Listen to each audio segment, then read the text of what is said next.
run moi TV thlir tu te chibe kan buk chawa tun tuma hianin hei Pawl ro pui deuh mai Pawl no pang taksi maro chu na satakama latu Aizawl Hmathlir Pawl kan kom dona kan shetangin Assam Rifle chuanin Aizawl an han chu asana so tlama zo ko sang lama an ve in son ania lamwal hi tuna hian lua lum lutuk lovina ommeka hi ingte ti nge thang ti hi mitin mai hianin suang to na kan nei ani maro chu kan suang to na kha chu tam taka chuan kan thu ber si lova chu wang chuanin ti hian kan du thu kan sam ania chuti kara chuan Aizawl Hmathlir Pawl hian eng atan nge mang ila tha ang kan tu le fatin nakin zela an tangkai pui thi na turte tin oxygen kan ni kan hip lu mek nge tipung tu tan green paka kan siam don mi ti tengai to na tak tak an lo senga kan CM te po an hu a kan department sang ho tu te ne te po meeting te po an lo nei photo thina tuna po hian an du na te kan chief minister ate minister sang ate po lo then to a chanchin bulama te an ziak boka group WhatsApp group kan tiang chi te po nein ta chuanin soi ho na te po an lo nei thina tun tuma hian an ni ne kan in kom dona kan thu soi tur hi apoi mo ani achan chu nakin zela kan Aizawl din huntur kha hi hian ashil don ta tan an Pawl malak na hian chon introduction kan nei anga kabula thu hi president Aizawl Hmathlir Pawl president pula ro sanga ania he ta hian vice president Priyan sang luri a oma senior advisor puwan ming liana a omboka heta kabula hian pisap wengi oma tin heta achak bera hianin pu tangwal nilawin tangwal robata general secretary ania tin abula kor ukha kot ukha hi pulen mon sanga ania ani hi accept lama po president nimek ani bokani ti chuan han soitan don ta ang ila Pawl lo indin dan kha toite chukan suya azaw zokin min han shil ula kim chang tak toy fel tak si khan president kan han som hasadon ni yang ale kalome hei run moi chanalin hun thade umai min siam saka an thil veile ngai to na kan lo sen ve thin Aizawl atana kan than hem ngai na sei chuana hun rem chang min han siam sakhi kan lom khop maya ama sain lom thu kan sei ma sa ni sela chuan he Pawl hi alo in din tran na hi arei vak lawa nakina hei kan jia sian a hun le ni te han sei tura ngai la ama sa chuanin kan sei hon du chu Pawl anga kan din ma hianin Aizawl ma son zel na tura vei tu Pawl mi than hem ngai intel khom ti mela mi mal angin ani dar chu chuan WhatsApp group kha kan siama Aizawl Hmathlir tin kan da sang ni le som pakwa dai to khan ania chu kan ri kan ria kan Aizawl ta na kan than hem mai la le eng mate kan soi kan soya chung kara tang chuanin ti ronga kan kal chuanin kan o hi ti len ve ngai ni sarkar riat tham a ochua ve te po tu le ti ngai to na kha alo oma chu ta tang chuanin he Pawl hi aronin sangmar chawa aronin siam chuak chau kha nia kan Pawl din ni le khatiang hun vel te khachu kan jia sianin han soi sela athange Aizawl Hmathlir Pawl tu kan president soyang khan sang ni som pakwa khan hei mi than hem ngai ten TV ate le kan an jin kwal velin kan muthina ni ramdang te kan otwea tin kan hriat theu angin Assam Rifle in kumza chuang an lo op to kha an chu san don nai ti thomare khan Aizawl tana enge hun theng thole ei boruak nuam du te le Aizawl mangai tu te khan ti khan WhatsApp group ka sang ni som pakwa khan an siama chuan sang ni som ni pathum April ni som ni pakhat khan Aizawl Hmathlir Pawl WhatsApp group pa om te le an mi phung bom som te khan Aizawl press ka pason in mu khom na hun an neya chuan chuta in mu khom akal te chuan adok committee mi pathum om na khan dina chu pulal bi exam home secretary hlui khana kai hroya chu mi ho chuan executive committee member te dinin chu executive committee kal khom chuan Aizawl Hmathlir Pawl OB le enge khatia ai hruai tu le mala tu khan ruata chuan OB te chuan ที่การอันมานี่ถอปุยตูแต่โซมินchief minister แต่อันนี้นั้น UDM Prime Minister แต่ไอโซลตานาทิลชัตุระอันไงค่ะอันดินชว่า executive committee ปอจุมลีไลในตัวนี้ chief minister ปอchief minister ภาษาผู้โจรำทักแล้วตัวนัก chief minister ผู้เล่นดูมาแต่จุมนี่เว่มูอันนี้ตัวบอกว่าที่จวนวันนี้ตุนหุ่นนี่กันเราเทงตานี่อันนี้ตักจูที่จวนโพลีน่ะอะตุมค่ะอาคารหันลุดเลยตั้งหาเลยตรงนี้มินหันสวยสักกันสวยสุนทรเวไม่เงี้ยAizawl Hmathlir Pawl hi ti hian kan huang hian hei boina an hun tha te kan an manga lo mom khop maya hei hianin Aizawl mi pui ta tan mai ni lo zoram mi pui ta tan ra thatak lo chua se ti hi kan du thu sa mani chu mi pui te thlir tu te po kan an ngen ma sadua ti chuan Aizawl hi kan thre tangin Aizawl an nuam to lo ani man lai Aizawl la kha hei senior te hei puwana te hei kan ho tu te chuan hrianga ke ni chu kan lo pangzok ta chung lai Aizawl le tun lai Aizawl chu nuam to lo ani chu wang chuan concrete building hlir mai an khat khup mai te hi ril ruina veita chu mi awanga he Pawl hi lo ding ani ti kha kan sei non ve le hrim duwa ti chuan Aizawl nuam kan siam le theina tur om chuna kha khoi lai nge ni ang ti lai kan dap tangar ngara ti chuan he Paulian mala na sang nei turin kongaron in bo sai chanta ti chuan he thil tuma po hi tin a Pawl ni na hi status hi an sei ve hrim taila non government organization ania voluntary organization ni bokta non political party le kan du thu sa me kan atha kan ti lai ber boka chu non profit ti lai khan ta ni hlok na mu tu mi lo Pawl la khan ta ma ni thanem ngai na Aizawl ta na pen chuak tu te kha he Pawl a hian atel the ni ti lai kha kan sei non le duwa ti chuan he Pawl hian amoto a chuan thil tum bul pui bera chuan Aizawl tan ti khani top mai Aizawl Hmathlir Pawl Aizawl tan ti khani ta mai ni chu kan thiar reng a tha in ka thia ti chuan he Pawl hian thil tum poi mo tak hei paru kan e kan sial suak hrim ange Aizawl ko pui moina final e thiang hlim na konga chan lak Aizawl tana sarkar tho pui le thuron pe thalai te le wantang hne da ko pui moi le thiang hlim kan nei theina tura zirti na pe ti ta khani ta chuan palina Aizawl ko pui chunga ramngo le nungcha hum hal tlat karil ruina support em le azwala khani ta ni asip ang pon kha Pawl mala na tur thil te ti chua le thedar fo wela kan thil ti tak te pohin ani yang chu run moi tv kal tlangin mo chuan parukna chuan Aizawl ko pui mason na le thoven na hi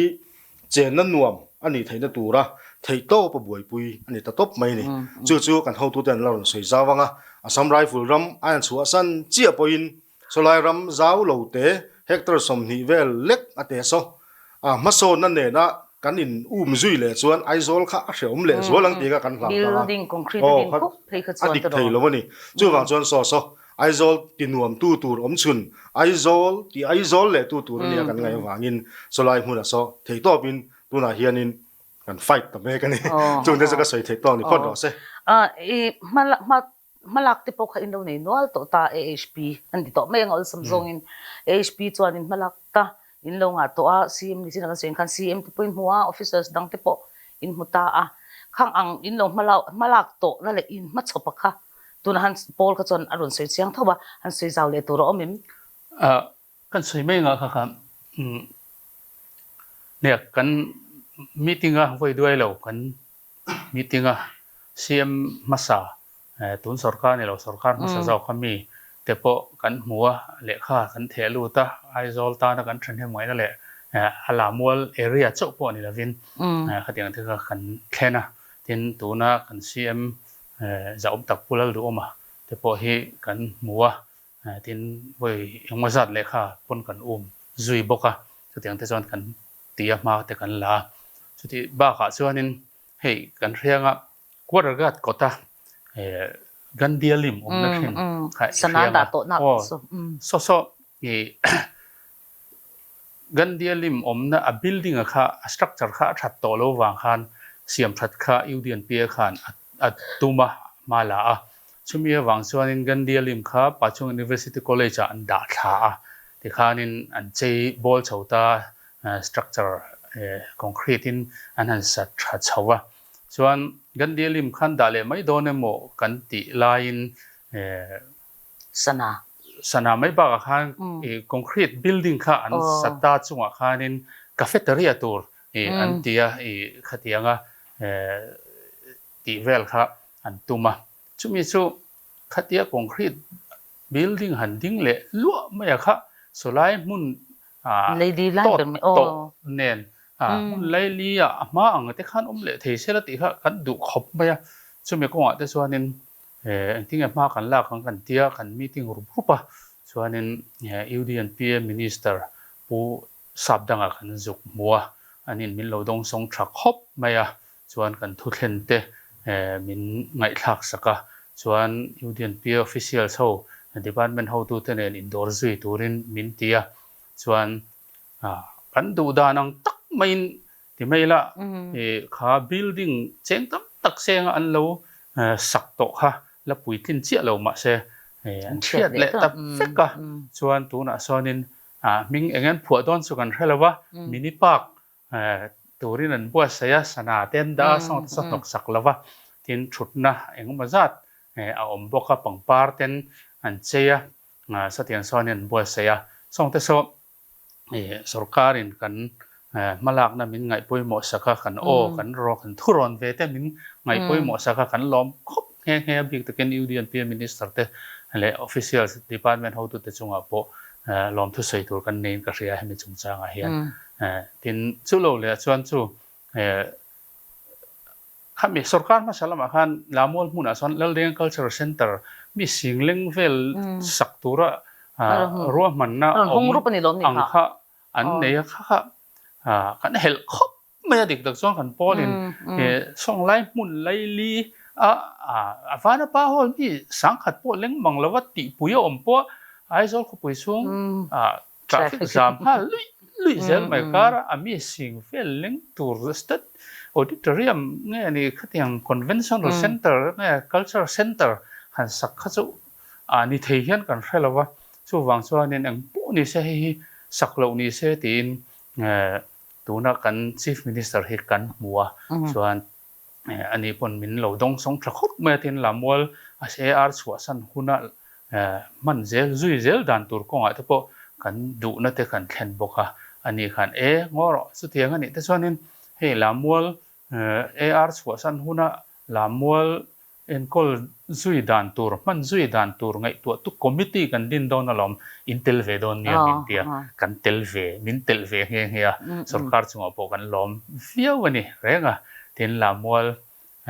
le somi zo khosang AR le Mizoram sarkar amit sa hawa in hlan ton na program poi mo tak po khanin kan Pawl min som ve kan tel ve nge nge tin chu ba ka chon kong rangin saitur po omanga chu kan le kha the luang chi te po bo zui le thei ri lo te po oma satiang chonin kan malak na chu tlema zong han saitur chu ve ni chu zau taka kan soi ma in timete ang heta putawa puwa ni na oma ani hianin Aizawl manlai Aizawl kan timete ang Aizawl original ti khana chiang berin ka sia ani hi puwan khama mo kan shet pe kha puwan khama la pho thiam fa pani Aizawl hi chu a chiang ani hi tilai hian Aizawl chiang tak tak abul tin history a chutlai a chon chu om thin han ti zong no pan lai ne chan mari pu achim chan mari chan ka na pu ka itil ve em kha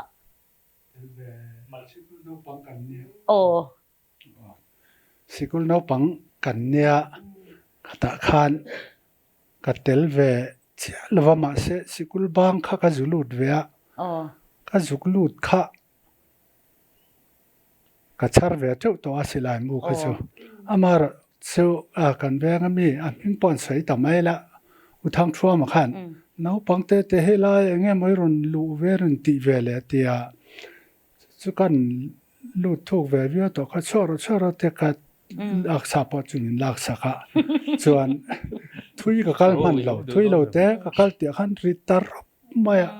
aron chim ta chun maya thei topin nau pang ta chu ka hlawa ka tlan honga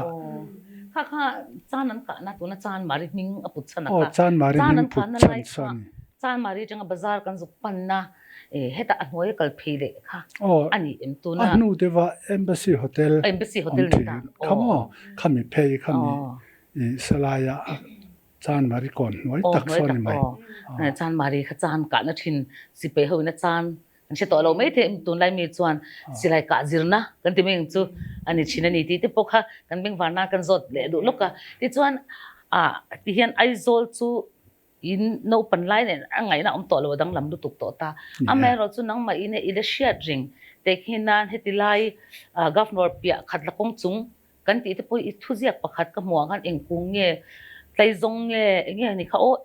จูมีมุนจูอันนี้อิที่อิเสียค่ะกันเชียร์ตัวบุกค่ะเองที่นี่ไอโซลเราองชินดันค่ะตัวเตอินอาซาวหรือวะอาศัยที่เรื่องไอโซลค่ะจูที่ดรีนที่พอฮีปูจัดตั้งอาคารอุปาเตคันดรีนกันโนปันไลกันการสับที่นั่งค่ะปรุกไล่อาทิตย์ละมีไอโซลหน่วยเฮียนสับสักค่ะจงอันนี้จะยี่เชียที่นี่มินชิลเวชิมที่ไอโซลจันจินบอยเซนสกุลาเตข้างกันรู้ตาเรากันเนี่ยข้างกันกัลปากันทิลมุตัมเปิดขจุลุงเริ่มเซย์แต่ข้าเนี่ยทราบหัวหน้าอันเสียมข้าเนี่ยข้าไล่มุนเพยส่งขีลายะกวานอร์ชิมลำปังกงน้อยอปาร์ตัวน่าอปาร์ขัดลากันเตียเพยเขียนบุงเลียนปุยเตอมาใจส่งเตปอตัมมายะอันว่าแม่ไม่โซติไลตัวน่าสบิงลุงเปียเพยเจละซอนข้างเตข้าเราปุยกติยาหนัวมาตินมาเจ้าซอนจิลเดนส์พาร์คกันติเข้ามาตัวนั้นเห็นมิงสันที่วัวมาเสกจะจิลเดนส์พาร์คที่กันติลุยจัดมาชันจูนาวปันไล่ตั้งกันเสียดานขันยาเองปากปอวัวเสกจิลเดนส์พาร์คขันนี่เวแม่กันดีรัวจันข้าทราบเขาขันเมริโกรามเตอันเซียมาตินตลประสิทธิ์เตปีปูเตอันเซียมาตินขมิ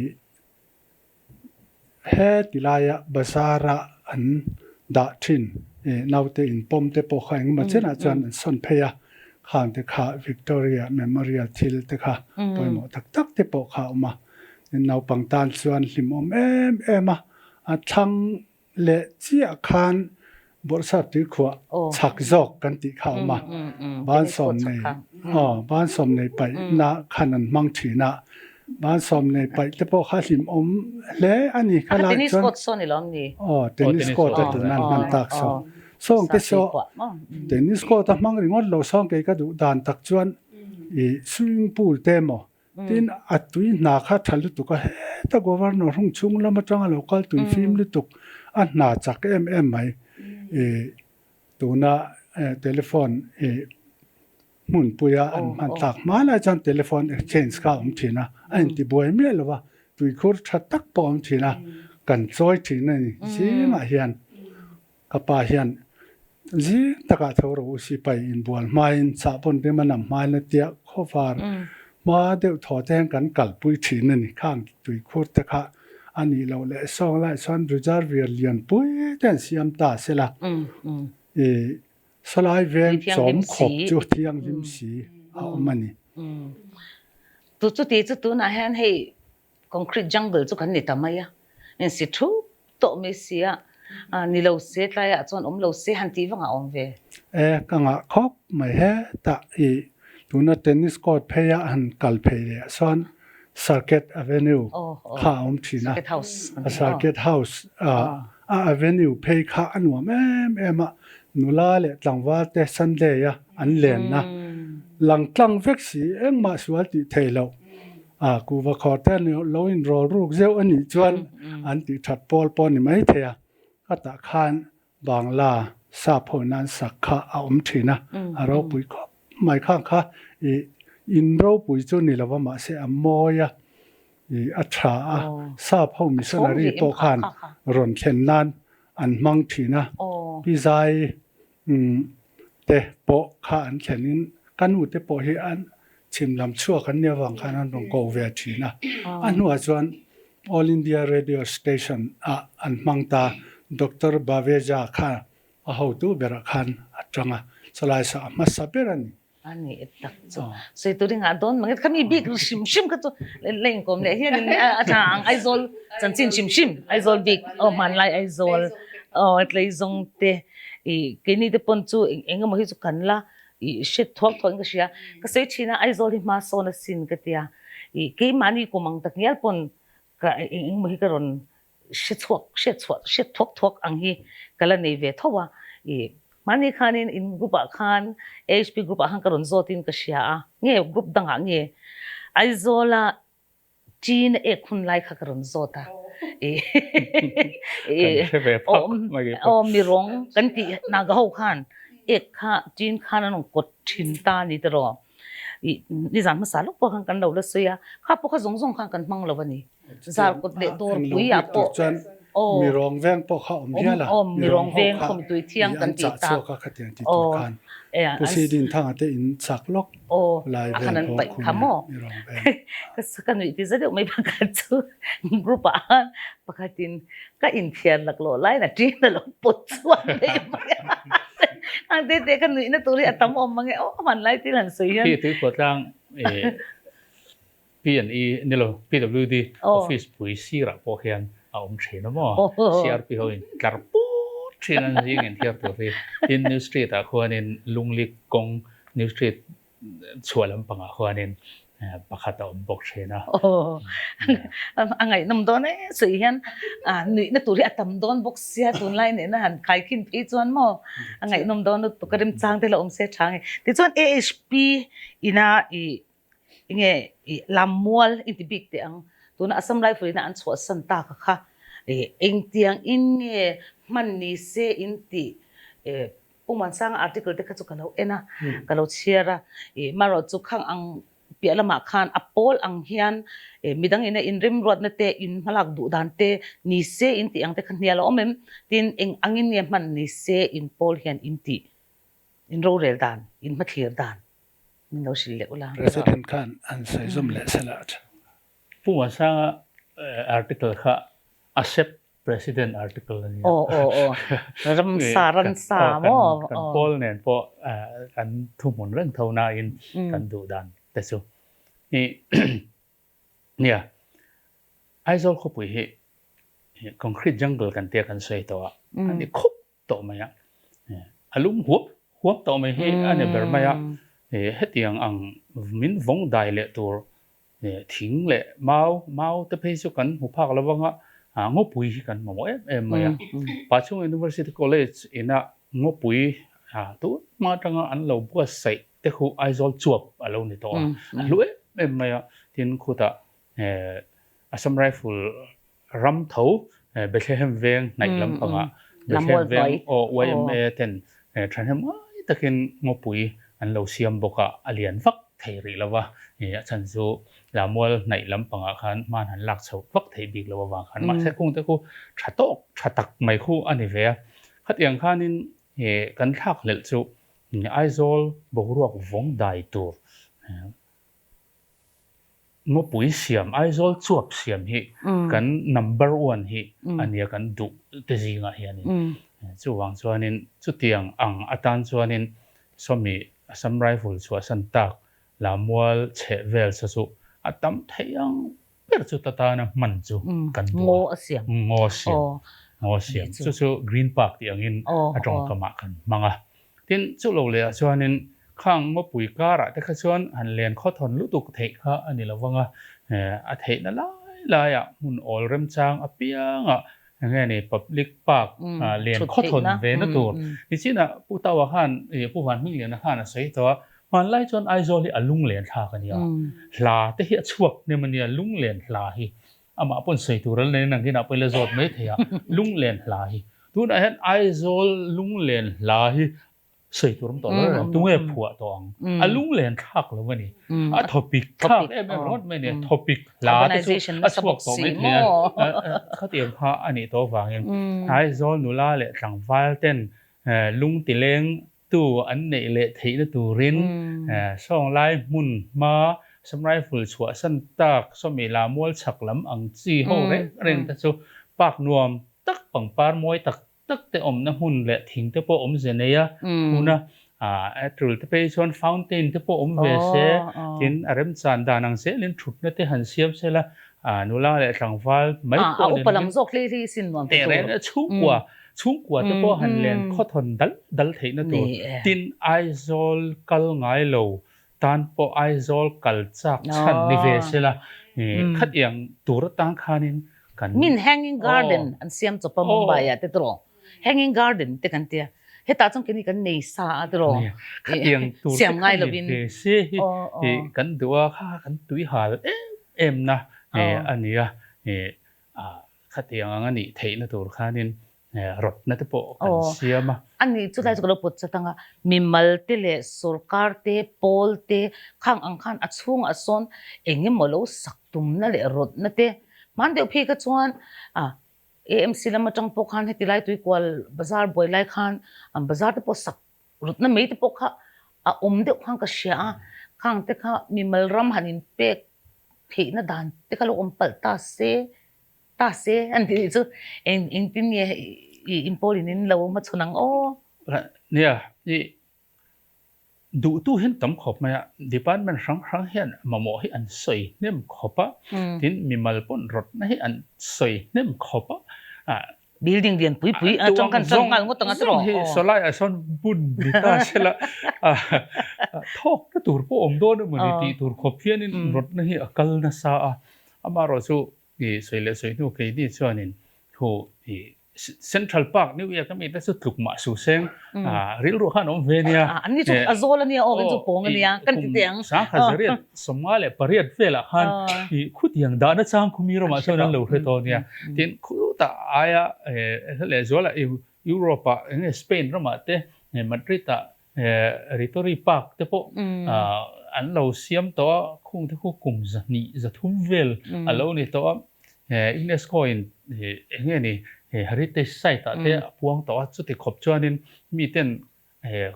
khopui lailia pak nuam tak siam ani theina turin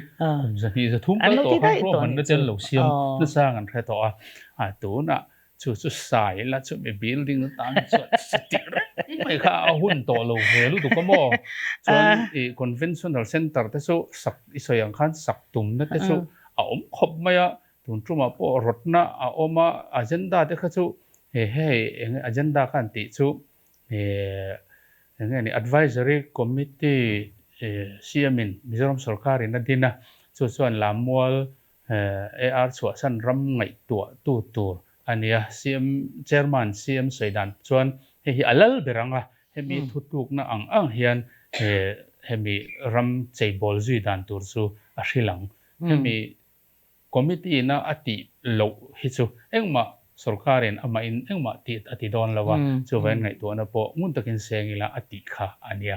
ma se chu ngai to po chuan mizo na khan convention center han sak chak na te po kha ala om thowa hang te kha chu chak ani ve maya ni kha to kan tian ka ni dang po soi tu ran ria kha ni sa lur po chak kha to kan ti ta mela in po chu do ni se hi mani lo ka issue oma ani ni le lo ti te Aizawl lama capital son bla mo ka tiang til alo om ta I Aizawl hi chuan extension chu ama mo ani kan chep lu tu kani ka sia swal lo chuan 2030 ti ang vela plan siam te po kha omin ka sia ma ro chu kalpui le the ni lo nge ni ka shelawa ama ro chu automatic hian kan in extend chuan alanga he rangwa mo le vai va kon te po in tlar thade dul to he la mat ti hian Aizawl Falkland kan tia eden thar te mo om khatiang kha ta zela Aizawl hi chon extension hi adu ma du lo mo kan extend don shima helaya mun ruak ta ti wanga in ek beng ngot kha til fin thak wak lo ni in ka sia tin kan soi da du chu ni china kan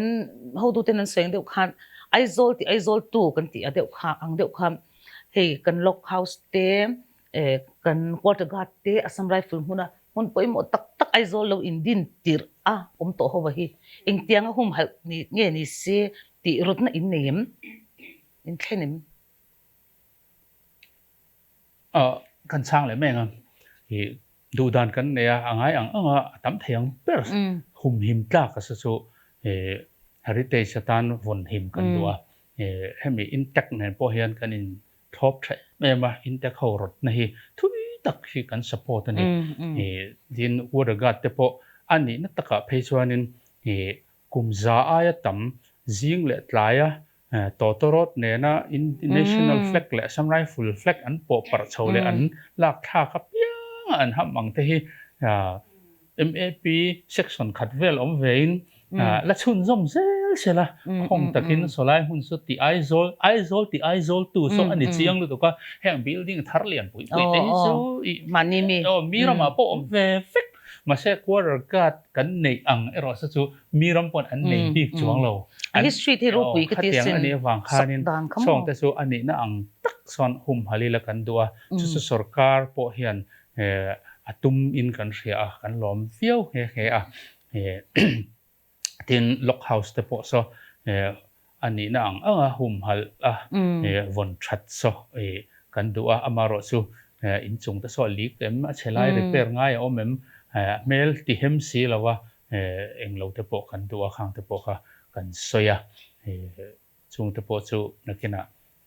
china ka saitak advisory committee han la rel zel tura a thu berati akha khatu si mina thu berati akha ala rel zel tura ngai chuan ani ar ramara LSC lo nei te kha an lo omta mani an chu san limpon soi hat kha om noala khang ho jing a khan in enge tu nge surrender ten om to in nge kan la chu ve tang ang chi surrender om to kan ho tu ten an soi fo wa chan chin bu te pon zia kha thil kan soi chua re om po ani lawanga so mi ar ram barak area anti big lamwal ram chung bi ka sonin mi somma le panga in raman ne ni chu LSC le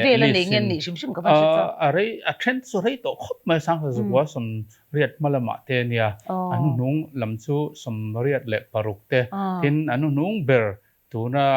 ar ko ran asam rifle ko ran kan ti solid sin sang ni som pakhata ania chu ania chu thar lam ber chu ni ta so mi area son mi som nga le pangai nan nia tin commandant bangla lock house omna son mi palin an nei boka tin McDonald Hill sonin apun lai ta khi kalu biak in bul zarkot biak in bul biak in helam south lama khian achip lai tak khi motor lu thei lo tara noya alu the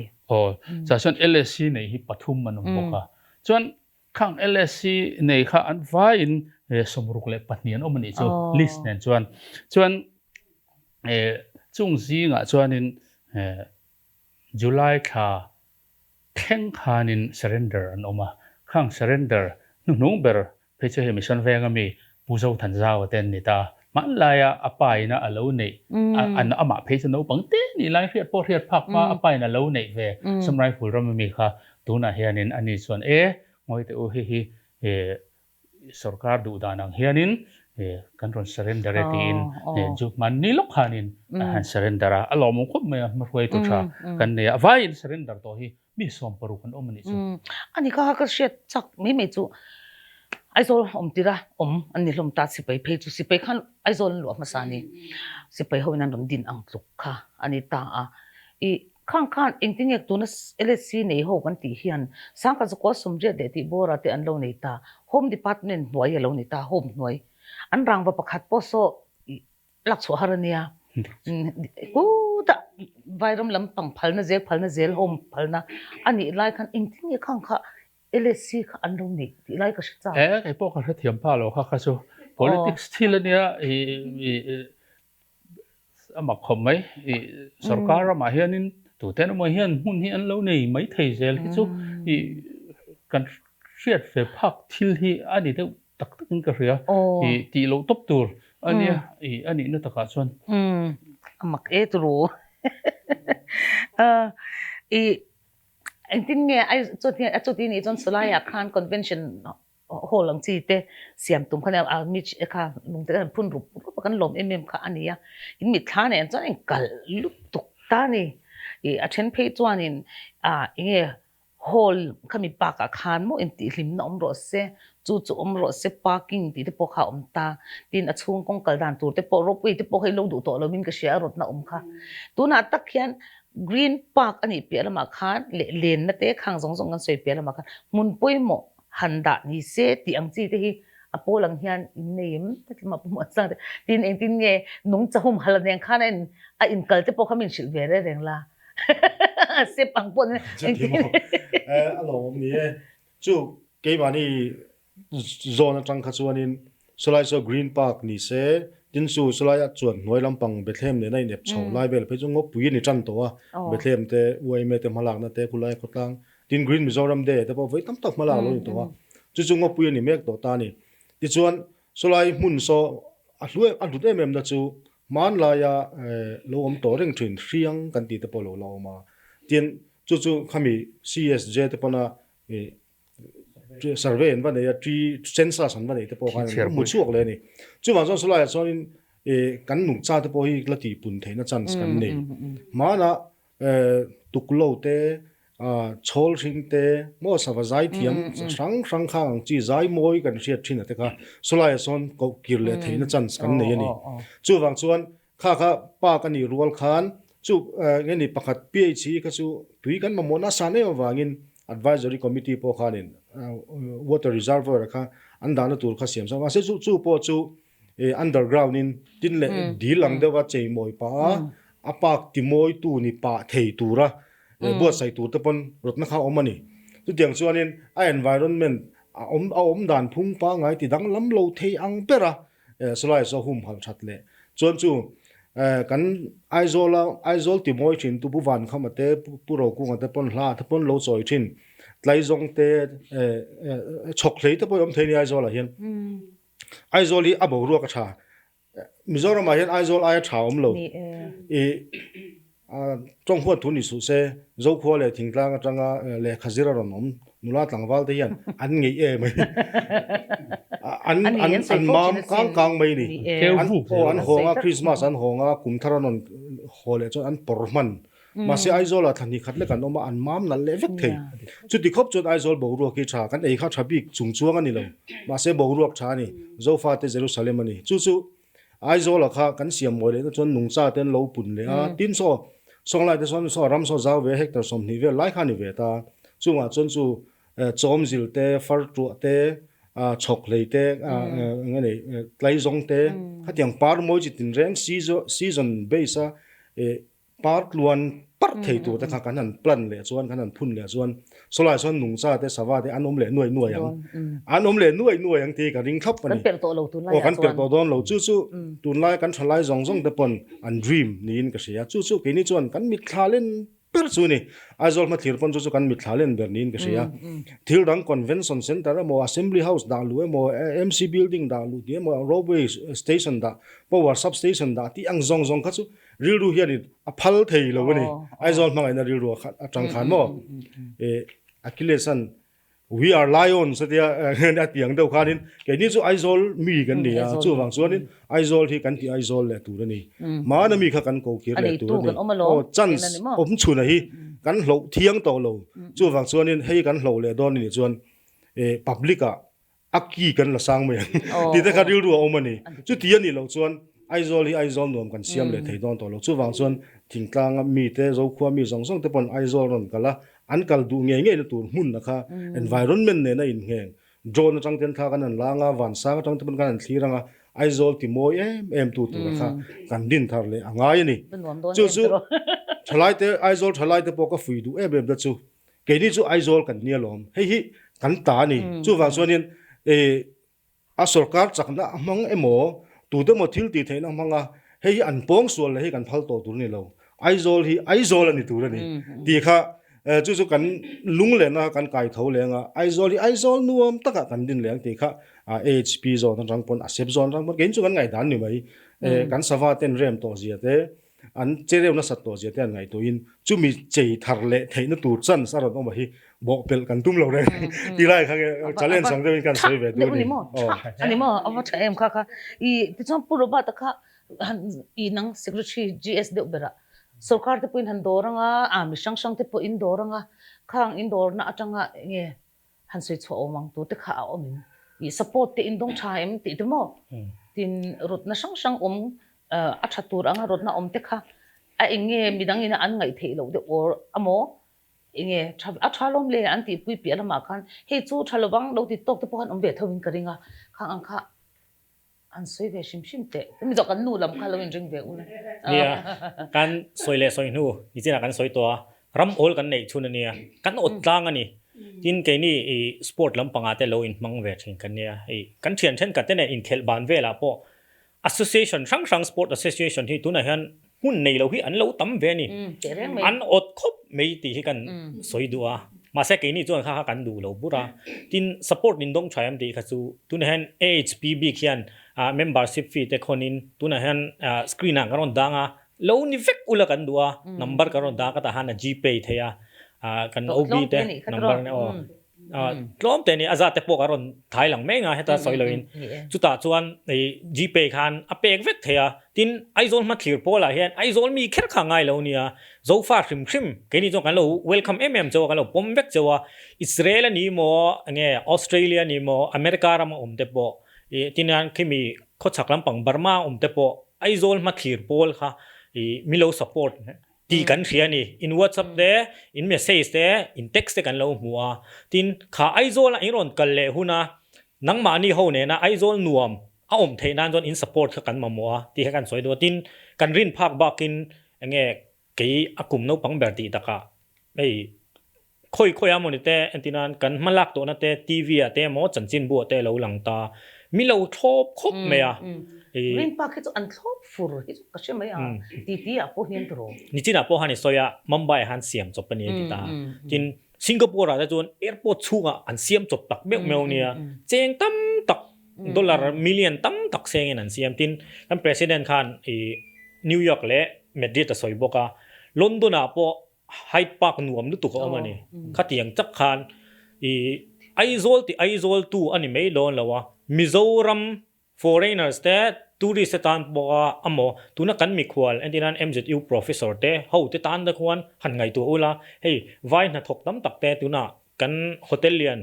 ho po hi akhat chup to ta ni han len thoven na tu ri om lo khop me Aizawl angat phe chuan thalai thin khatte len na tur om lo da ya an lenga alo manna alo khap city kan nia city kan ni box ya thoveng taka ni chinan soyang de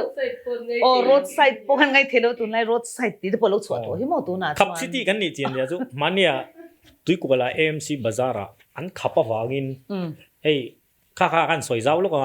thil hi ke ni jon age bi chuan kan research ma sa sin ni kha kan la soi lawin ka khia tuna bazar da po kan khap rungo to ni solaya amar chu a solution kha kan pe ngai ta lo ni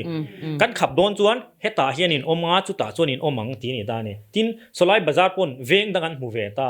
enge miril tram ni ai chuan tho chuwa theina kha social media po viral ta hi kan sarkar lampang le kan thil ti te ho pong kan khriat chen angai ka khria Mizoram ma chuan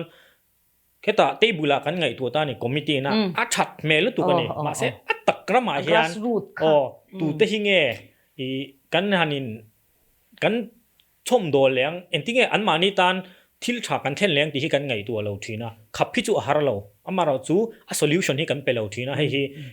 kan thalai jok te po hian an ning ve to ti hi kan thria chu wang chuan ti china izonang tak khan mi chuan min thop tha khop mai an ril ru le ti tak za ti min thop ti ha ka soi thei dong ni me ro se beng ba thak ve tro nu ho lam kha nge han chong ve ula han soi ve phot te pore na te lo ko sana salu tuk to kha ka sei du chu Aizawl te che lu tuk to hi mo hei abikin hei kong si ra kan han kala ni tin hian kan life kan risk ka ti then ni kha asham me ni kal kong kan han kala che box si khoya motlak chuta parking mo hey two wheeler ani emo taxi ho te ti khan an lo in park zela chu wang chuan in Aizawl hi he ge ni Aizawl ani na taka chan pianga seilian te mundang shetam lutuk lo kan no pan lai zong pon ni china putawa soi zong te solai tlai zong te khang khamit kha hian na mu hian mo lung hi oi thei lo chuwang chuan in hemi Aizawl Hmathlir tlang te poi si thiang pi putlang lampang so chu ke ni he lam chim lam mission veng om char char kan nia mo kan se tam na se lo ma se children's park ke ro so chu kan se me mani tu po kha kan kal china ran sa khan da china ni em ka yang kha tu tun nu le ai later de le on akin ke ni ke ni na pan lai chuan pi pu te khatiang ve kha eng po lo ni se anyway hey mi Aizawl se om to zia hi kan sia ni len chwa te anwam to thlot lo ke akal ai chuan ve mai ka ti thin chu ti lo chu a lo om lu tu ko mo tu chu wang chuan in hemi kan parking nei dan two wheeler helai kong pui ola piang a kong a zau dewa an lo pak zir ti eng tia ti tu nge nyang Aizawl Hmathlir Pawl chuan in hi kan vei tur ni hang ka she bok ta ni chu tu te ku ta om nge AMC em myang ti te mo heng hi chu kan ngai ve na ngai ka tia ni a begin so bazar so achanga kan kal son mo Israel building ho vel so lai enge ni bazar so lai tha te so Zion Street chuk kha he lampeng deu mo bus te po local thenas lai so song te so two wheeler hian a khat bok sia mo bus a local ti khan a che pa song te eng tia ti chi nge yang ti dei ka ve thi na ni ge chu wang chuan in enternan he Assam rifle ram te tianga lo ni don chuan puta wa te in bul so lai kong te po splema ti zau he footpath thadeu tak te mo pedestrian ho te thamwang taka kala he dam lo te po wheelchair om te po thoving taka nor the na tur ang te hi mo song lai rama te po song kong kan ti zau don ni chuan a zau lai piang a parking kan da tir se te heng te atik lo hi ka tia a thoi pik kha lo to chu wang chuan ni ke ni chuan mu man lo mai la mo kan kum te lo tam ve to dewa nakina kan next generation ho tan te mo nakin zel mi tan Aizawl hi khopui hi chu dik tak chuan son tum eng ang mai ila kan son tak tak ka ring lawa extend anga ya kan extend zelanga tin mall te po heng lai mun che pa da lo tum tral te po hi adik lo lu tu ka mo mall te hi la taka khang khang kan pananga parking thatak nen ni emi khan pung zel don ni chu tia ang vel chu ki chu ka vei zong kha nya mo chu sei te hi chak o mo abik takin karil ro ka vei chu ka sei ang khan kong pu ya lo zau de wa tu te motor mo lo om si la di khanin akal hei thei lo motor nei tan po hian khoi ama hian a chuangam lo ni dik tak chuan taxi chuang don ni la to boxi mani motor khali la khonge kan pa kang ti lau thong reng reng in kan parking a hi chon pa host khan mak ta del doi tel kha asim chokian ka shia a ase ani na tur taka hin kan mang lo deu ani la deu le kai chon khat vel tan tan na ka muchina republic lam te po mo maro chu ani na tur taka hin kan mang lawa kan sarkar po hian sum reng reng hi om jeni hian mang chin set i ka vi ka ta nia a host mani la kan soi velo panga ani na lo enge utilization certificate di kringo lo de hian ani na tur dik taka hian i sum hi mang chinila a thelom fana dil thelom ti bang dil le ringo thin om jeni lawati ral hi atam du tuka chuwang choni kan sarkar po hi hei ala no pang boka chance langa in ka share kum ni or ma kum ni po na thling lo mo ani a chance an na ning ka share tu na kan sarkar te po chuwang chuang kan Aizawl khopui hi a cheng te po hian ka ti china Aizawl kan omani jong kan omna history hi kan she tur ni chumi history chu poimo ani ti hi ke chu ka ve ve de mai ania chumi ni lo chong kan history po she lo te chuan nei turi ru po kan pu theinang chuwang chuan in history te po hi shet zo zel hi turin ka she te ro in ti ve ten kong pui dunga parking ba ka hian mo inge mani kong alo ko dek te ka tu te mo two wheeler ma ni na pak na nei si lo kha anon ta le amo ko mun chep deu kara te po he pilian sang lo te in bul te po khu an in te khulu do ni la chang chuan a get lu thak te po khu bai thak khatiang je kan missing cheng ate po hi mo civic sense hi kan in se tir hi lo ngai khop mai chuwang chuang ke ni pol po han helam te thleng po hian ma kan lak hi la ngai do na ni green park le khatia ang kha chu apoi mo kan ti peran la khan ze tel kha ka trak chak ta la ni mo he mi thil lai te kha civic sense kan eng lo ngai ta mo kan injir tira tin asia te le ana chang sheina an soi hi a khol tuk lo ti sak vel thin lung hi a thalovani zom du na thin lung kan nei hi nga injir ti a nei tu ni na khami ril ru kha kan putangai ti chuan enge sa ru sei tur ani chawa kavi zo to te ti mai me kha ve tur kha alanga tereng tereng run moi a khan minun zot ve ina khan ka soi teu ka du kha khata khan ka bun zo to in ka shamo ma se heta thu ve tu ra kan han ni ta ka khan rute mon ni lau wang chong kan han thu nge ta phat khan oi che box si lo mo kan han soi ve bak tum ni lovin ma se thut ve chuan a soi lo ni ai kan soi ve me yanga tuna sapina ron soi kha mall kha emo office lian deu te po mall phe chu khopon da kha ron soi kha khopon dai fe ma omse khalai kha athang mei do na chuan kho chungai hian tuna om poi hi kan mall lian lo lu tuk po hian ati che pani alian pui saktum te phe chu khopon nge ya khodai ya mo kan ti nge khan aturani na chan chu khopui extension na tang khan apoi mo matin ten khamol khanwam don lutuk motorin kan kal dul lang kan traffic te kha import fan don ani chu a thol don ani chu mo chuan heta kan public transport taxi two wheel engpo ni se khami te khan ezon na mo hlok zokin an lo tlan be theize don ani ti te kan ain zoom vek sia kan ngai to telanga khoilai kho pui chung nai te mulian pui ka sang tiang lampang hi chu a thalo ti kha ke poka ron thopa ka ron soi ve a put pa ta ron soi te kha chu helai ka soi tur a kalo chin cha de wa khana tel ve thowa dam lo te hi po na te no wheelchair ra mo walker kal te aveng tu enjoy zo ya fresh air don theinan kalpui don taila a thailo tu na chuan ke ma in cheve ka helai thu te chuan kha thok lai ka ke ka boy lai khan physiotherapist a local ina miron pe ma se po na kai ruti kan kot vel te chu po na kai ngai na omlo he ta khoi mo min phur chaka mission veng thlang mutlang no toy te kan kala min phur le ni lo chang kal ngai na omlo traffic an salu tuk ka tiang khan ya missing kal na tur bi ka zwa kha om box si lo wa missing ka motor ka ra kan in no mai anita ka bang khanin a safe lo ani a him lo ani ti lai kha karon thlop ani khap ki pisa pi ron soi kha ani foreigner te ri tak missionary om ton nia an hu treu pak nuam tak le om dan te anga lu tu kani chu aron soi chuak lo na in ke mani Aizawl Hmathlir Pawl chungchanga khanin mi hian min thlop phi makati ti me kan Pawl hi kan ro pui viau angani lo chu ke mani poti me kan ni malse supporter hi kan nga ni mi hian lamwala bikin lamwalu an lo ti ruak che hi kan Pawl min support na pakhatanin ka sha chan chu green park open space educated kha kan tam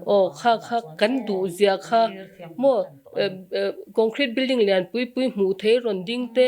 enge mlo no khana na man te ai chuan wan tlang ta na om kan du na lu tu khian Aizawl Hmathlir Pawl hi mi pui hian min support membership ti te chu kan ti tharania mo membership fee pe ron ni thei kha chu ni chen kan GS in soi to ma se ami pui le hetia han kal na re nga hian tu po hian concrete jungle khi kan lo du to lo ma se sulai Assam Rifles wa san ram ni lo so chu Aizawl kho chung om pa ngai kan extend da khoilai mani extension no ma city extension na dewin plan ten sema chunga pak ten dan ni lo chun Aizawl kho pui chung chon om to don lo tu bang chon sulai kan space ni chun so chu concrete jungle la chwa to lawang ti kha kan du dan ani chu tun na hian Aizawl chuap tur kha khalai khan ka ron soi du chu thế ta an soi to thowa green park open space landscape nal deuh na siam thei mihring kalna tur chunga tho po chuan wheelchair te khatianga damlo te ai mingo chu lai kara chung kan ze lok du chu mizo hian ngai dan mak deuh hi kan nei ve ni kan la nei tang ke ni po kan ni tho mien damlo chuan in chung dam doi ni lo chuan in chung pui tur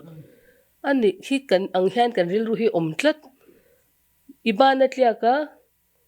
inei tur ban tliak ne na leng wheelchair ne na po na leng ashad lu tuk ti zong khan khatiang khan kan la mu ma se khamit khan bo ruak thiang liman thok ngai fresh air an mamo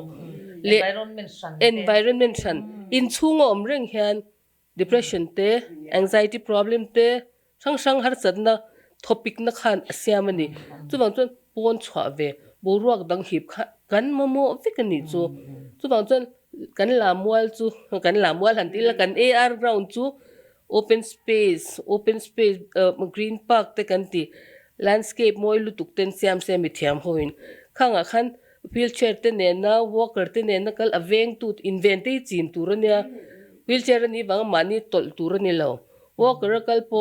mo tianga kal po veng tu hi in nei zel hi changkang be ni chuwang chong khatianga kan kal chwa pu fresh air an bo ruak thiang hliman ba hip thingkung moi lutuk te kha chu ni china se puma sang ten ro soi to aziak bok khatia ang zong kha khangkara te ba mu theya thil hring wa mu thei ringa te kha tam huai na chuwang chuanin enge khatia ang khan lo chuak se ka du ni chu ke chuan thil da bel thil ti chiat lampang ni labin chei moi adang kha chu thui de khan soi to ta khata khan ka beile pakhat chu sulai open space se ka du em na lai ke ma mi malin rig room antenan kwarel chat na kan tin natural calamities kan ti ang dir hinga ni mo enge kang me ni po kong pui ba khanin da chwan na kan nei lo enge ma har thir electric ban ne na lo khan ve mi te kha chan pui ngai te kha han chwan na tur han camp tir na tur kan nei chum so open space kan da chwan ani do na ni chu bang chuan all khangai ni chu ti all zau khamo lo ka kan rot chun chuanin vai room mo khan ka soi to an ma se ka soi full lo kan thian te nam dang hian mo vai hobby kan soi lo mizo in hel kan pon thifim don kan soi war lo hi vai hian an soi war hi ka tilu tu kam mo kan thian te hongin kal don ta kan leng don pa ka ten ti tan ngin ti don te dam lo kan fai don te ngata ti zo ti la thifim dong turin an ti thifim khan boruak thiang lim a pe atmosphere dang a boruak dang an ve hi pani ti kha an chiang ani an vai tong chuan khongin kal don hawa le nikali jaiga hawa le nikali anti hawa thi an ve hi ringot don thil ti ro pui tur tak kham lo ma se khifi man ba dong kha an ngai sang ani chu an ni nam u pa jok an neng atinge khifi man ngai san tu ro khi dong tur bo ruak open space kal kha chuan he international service team ma ta kan impechin ta mani in seng so ten mun thang an kal ta ka mu a mi zo ta na ka o pakhat em hi kum somriat chuang te service turin in pe ai upa te po wheelchair pe mi te po service turin mi dang tan pui turin an in pe chin ni an mani wheelchair no tur kha an ron swai tel mai an mani chon ti thei pa kan ne lo computer thil khoi ani mo ngani che lian pui te me yang jang tu te chhuata nim lo thut an nora ama khan enge mo tangkai ti be ta tiang tu te khan an ban thliak te kan ni china ka soi ban thliak chung te khan an kal an in pe ni chu an ba heta apa chin tu ni lovin service midang te ta na in pek na kha an lamang ani chu ke ni chu Aizawl le hello ke example in mong taila ka fa te khan phal ma se kan thenom te chuan he tiang chung kal tir min tiang ma se an ni chuan a thrisel na na tha ti khan chang ke ni pui kan chian ve ngai ja pa po kum sum quality IPS retire khan kha thela kan ti me bollo an ti me kha cái mà ni mi zo hian kan in ti che ve ni zo lamwal ka ti che kan air ground to open space public park mo green park ani huna chuan khatiang ril ru tang khan kan lo chhuak venga chung kwa ten kan chhuak nga dam lo kan nei te po boruak dang kan hip tir veng khatiang kha ka lo mit thana se lu tuka chuwang chuan chulai chu na sadebin kan soi ve duat man ni khatiang ka soi na hen facebook a drop du om vel tu mani a rol de a drop du om chung kwa thil te kan ve yanga mo zong de thil outing nei nan te no pang te nen peter putar te nen te po mo kan ba chuang thil te kan ve yanga ti lai ta kha ka soi enge mani pakhat po sa khan ka soi khan drop du om e hun an ron dringot ka nial ship ni chu a chan chu ke mani bal kha chu kan ken kha chu kan hona kan ina kan payang hilai ka balin kan kalsan turo ni lokti kha kan zirangai lo ka poi mo tu pani chu awareness ka mo cleanliness mo ya chuan utawa han I belle turi nei kring I duk han belle tur han ti le ma chan nia kan Pawl thil tum le eng ma kha chu kan ho tu ten an soi to a soi non ka tum lo wa ke chu eng ma thil san deuh ma lai chang ka lo ve to thin tle han soi tel ka du ba ka Aizawl hun ma sa thil tlem te soi bel ka du a chu an soi ve le lokang pakhat na chan ma na changin ka ve ber chu thalai te he ni thalai te nun chep lu tuk Aizawl abik takin Mizorama te ponyang thalai te nun chep lu tuk hian om ngai nan thelawa sual tum lo ponan sual pha nula de tlangwal te po hlim taka in kom na te han len dun na te mun hi to lo reng children's park kan nei chuna jong kal tlata lu thei pon ni lawa in fiam pon phal to lawa khatiang deuh khan hei khati lai kan dream thina kha nula tlangwal chan anin kom ve du sia anin ngai zong sia mun fal lat tak an pana an tlan nala a result chu thathum nuwa lo lang thin khatiang te kha mizo ve khan an lo khan phal lo le mizo kan ni na angin thil poilu tuk se thleng je mai ni khatiang khatu na chan atakin alo thleng to ning ka sia ataka kan ti pui thlin thei tu chu ni chena an sayang khan pak nuam tak te len kho thon na te an nei vea bo ro kan hip na tu te vai te po hi chung kwa pakhat lek re thei ve to tak thei ve tak te poi buzia fun khat nen hian an kal ve mai ni an wat theta an thua hlim deuh hian an hun an mang mai ni khatiang ringota tan po khan million thil ti na angchi ang tur ringota kan ngai turan lawa mi zong leng ani turani ti lai kha ka soi bel hlek du lai chunia tin kan soi du le chu hun man rek ka lawiawa soi din tama Aizawl hun masalama khan thil thade deuh mai thil alo oma Christmas te chu kan hun puyania kan sa khom hun pui le kan gut pui hunania soi lawa leng kan nga hlel ber chu nima se a sekhena kan nga hlel kha Durga Puja October tha lo dek chuan Durga Puja te kha kan ngak lel em engwang nge in ti hlim na tur kan nei lo engma entertainment kha Krishna Talkies cinema hall pakhat chawa om mo asab rifle AR hospital om boka kha chu ana zonga lu thei pon ni lo lu hup deuh chunga lu te ngai an sipai thu ni hlata an vin em kha ka chu sai tura tama khalai ka chu ka pakai lo mayanga Durga Puja kha Durga Puja ti vela kha Diwali Puja te annom dan kha ngai to thina kan nau pan lain Christian na ti buai ti zong in lo ngai lo ila ban som nen pai tu te he tian an tlan kwa la chan ma rian tlan kwa la nau pang chan kan zuya poisan vor thina tian an han vora khang in chu reng le thei te ti dai zo nau pang ani lo tlangwal pui po an tlan attempt te phe chuan tlangwal chen khat chuan ni hiap te let ling zong ten an han ti an dong teu mai zel ni poisa noi te khamo khatiang reng kan hlim na lai kha ka soi du tak chu I enge ni unity in diversity ti lama hian I ka kalpui kalu pui du loka a chan chu mi so te hi nam dang te nuam ti ve theina turin le in po theina tur tok hian kan siam angai tuna kan thang thar te hian a om to lo lu tu ku wangin vai te huat turan ngai ngota khati lai chon hindu te le mizo te in po zia kha dewali puja nuam kan ti zia te kha an zai da man yan ni chu an mombati chi jong kan hui khoma kan ruak chuat no nan te kan hona a min hau mi alo adang kha an ron lan ron chile mai ni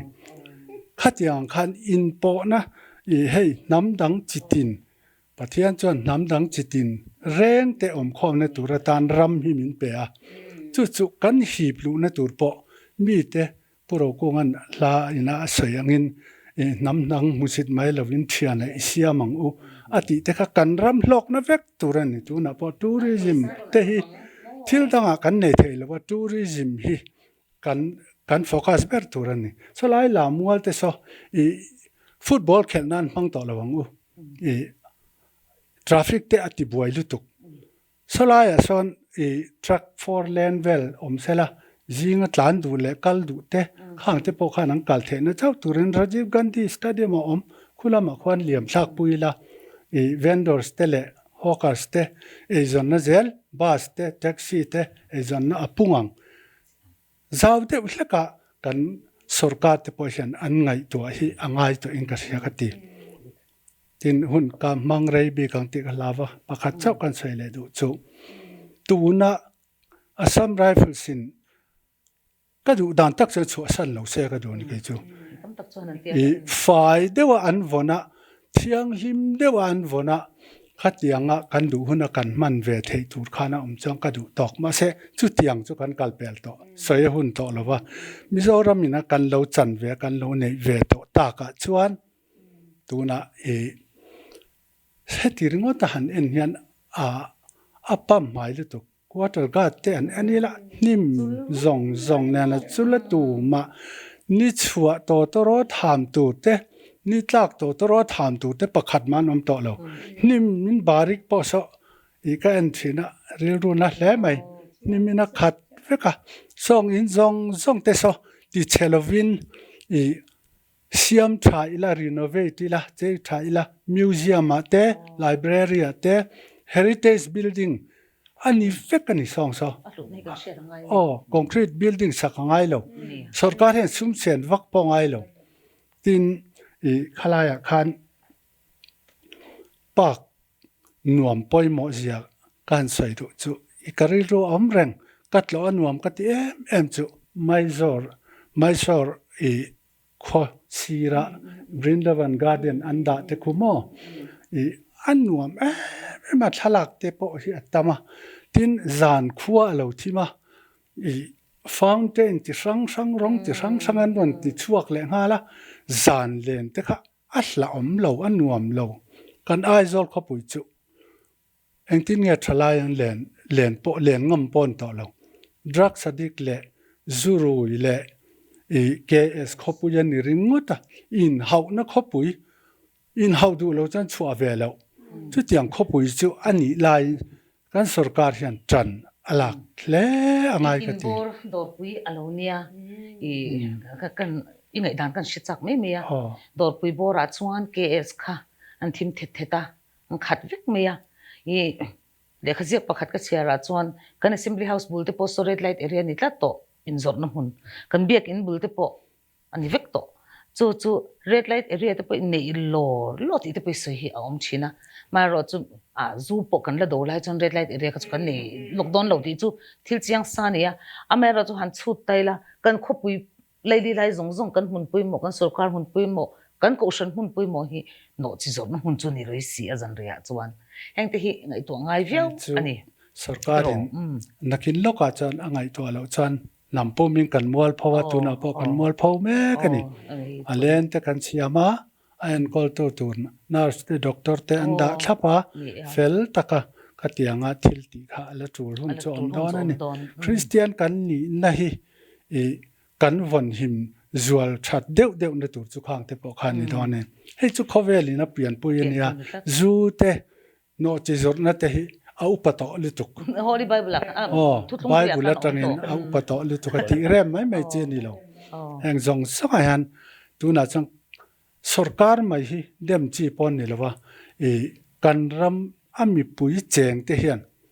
e mangai taka kan en kola kan ram hi kan ta ani mi pui te ta ani sarkar ta ani mo government is for the people of the people ti kha Abraham Lincoln ten an lo sayang kha mi pui te hian thei to kan chu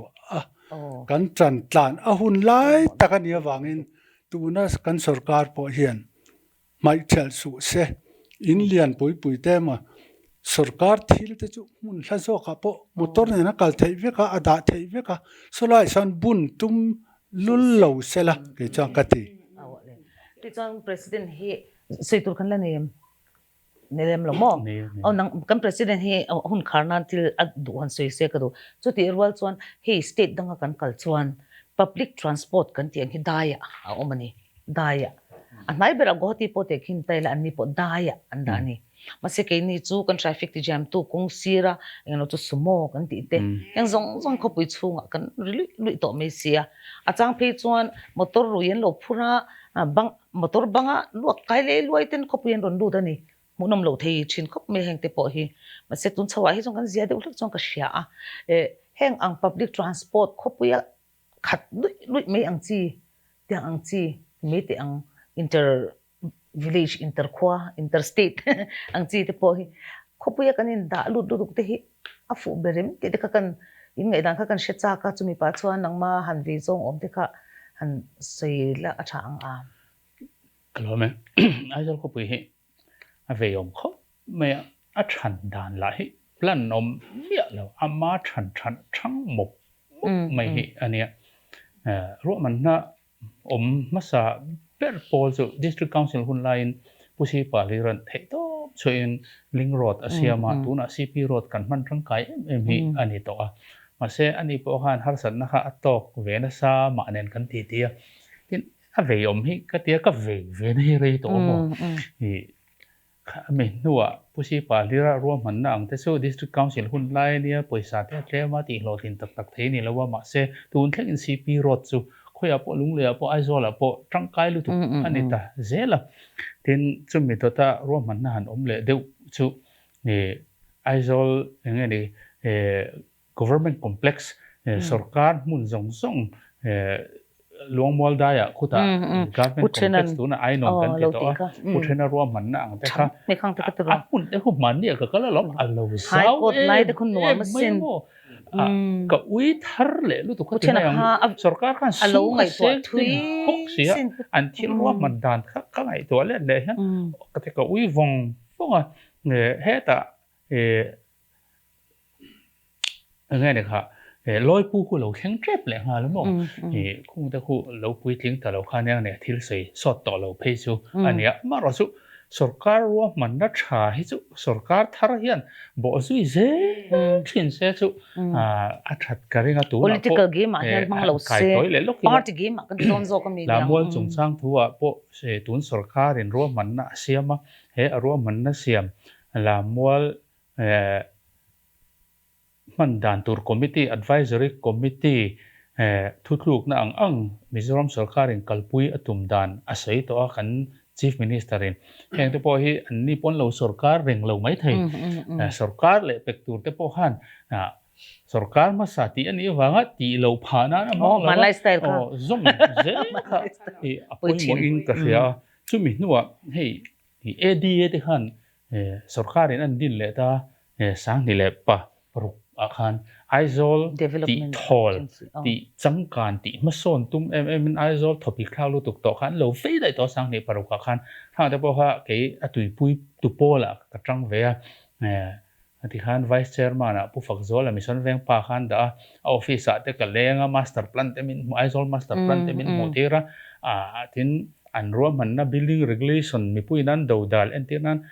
kong pui atanga engani ma ani ram ri tangin a frontage sa chuan fit ruk setback to thenom te na inkara fit li setback to fit ria ta lo olang ha Aizawl kha alo thol satang thoven thak dewang ti zong rom man nan han nei chowan han kalpui do dal na tam si ate khan kalo thanem ngai pui na bula ka sei ngai apo heng te hi tu na thenom pa chuan offsite in lo sato ni mai thei adi din ma chuan a thenom pa ron sa vele tur khan a thi kat pe ni mi zo chu kan pala kum som ni som thum chu sei lo kan shri da kan dam chung po hi kan thir phak lo ani thrin a poi hi ka ti chu wang chuanin heng khatiang ang thenom pa ron sa vele tur kha chuan ADA dan building regulation dan ka ron zom ve phot mai sela kha building regulation om ma lo sato building a kha kum som nga jang sak that angai ve nge nge ya sak that angai huna han aron zom ve le mai anga kan tu le kan fa te chuan lo la om le zel tur tan khan Aizawl nuam thoveng kha kan siam tlang mai tur kha ania ma se thenom pa po to se ke ko po ve le si lo chuanin ti na ril ru ha kan nei tlat zela hang ADA malak na thalut tuk ang che te kha lam zui le ringota dik Aizawl master plan se tu na hian AMC hianin in sak chung changa building regulation akan setback te khang kha an lo siam ta ma se tam tak chuang kan ngai thelo chu ni le to kha chu khat yang khanin i ADA malak nang chi te khati khan an kal chawa azu ji chole a to pa ADA kha AMC a chun luin alo oma khat yang khanin Aizawl master plan an bo se na te kha nuai som riat le sing ni le sang ni an seng IT Kharagpur an siam tira chuti khop chuan I thanglama si mui le sai rang thleng rokin heta marlama I durtang si phir nei don thlengin chuan nei boy thlengin heta chimlama mol lung thu thlengin Aizawl an rin biala khat yang han ro man na sian Aizawl kha po dar han tu mani thei to bin man la an zuji ni chu tuna khopui extension kan tile to har to fin mo min raman lo ni to compensation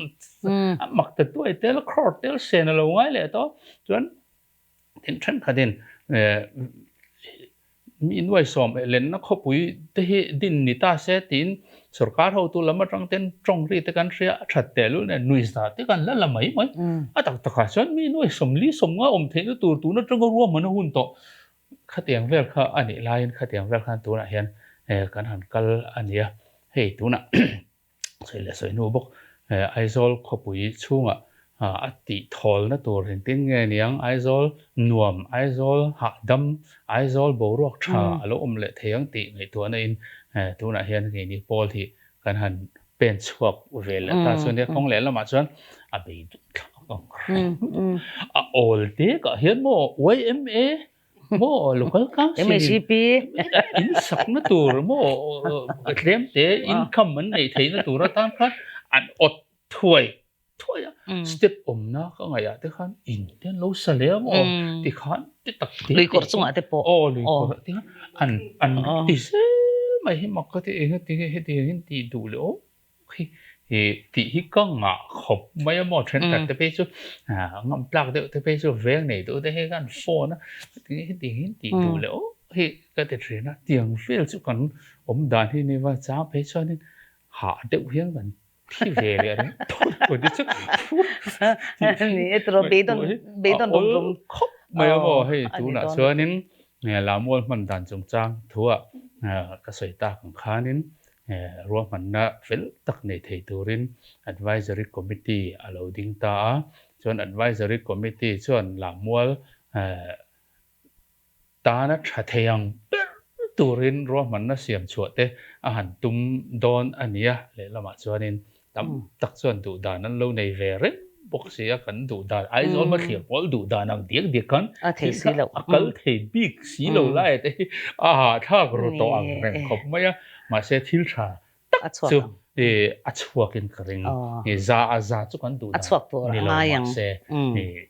maro chini china ka sai ta kan khan tun sarkar hi lo sarkar zel lo pon sarkar thar zel pon ro man na tha te su ken kan tlang zel sela kan ram tan mole ma ni ta le ne มาเนี่ยละว่าAizawlขบุยตานอันนี้ส่วนมิโซรัมตานอันนี้ นี่ไม่เย่ kan Jerusalem ni sina kan assistant GS sina soita ka khan hun tin atangin kan Aizawl khopui chu kan taf ani tatawa khan ke mani tan hian ani don lu tu kan eti kha kan bel ani chu ale along AHP malak na kha ni sina assistant GS sina soi ang khan hlok na lo mo mimal nge mo ham thatna du awanga Pawl din ani lova Aizawl a te tan mizoram tan ania khalai kha theng lo ila ti chuan ke ram engmo ni concrete building hi ngai san tur ni ani kan tum vek a tha a chu ti rol chang concrete building hi ani ber love ti lai kha sia ila Aizawl chuap ti lai te kha rilwa da ila tha ka ti a voina HP OB te kan kom thei chu kan loma chu ti rolin in malak nei chakle zwalin han kalpui ula du khop mai nichina hetilai pumon sangana soila kan lo mitha vel savari tur an par vel tur ka mitha kini hi chu kan man tok hernang mo tam zo khi chan kan man tok her longa maro chu kan tu le fatitan kan ramtan kan fat zel tan ani ti kha in tum hi achiang chu wang chuanin du sakna kan hlan chewa chol mai lovin kan president de dong mai lovin he Pawl hi local je se ti kha kan du em ani kan in kom the kan lo me kan ni po kan lo me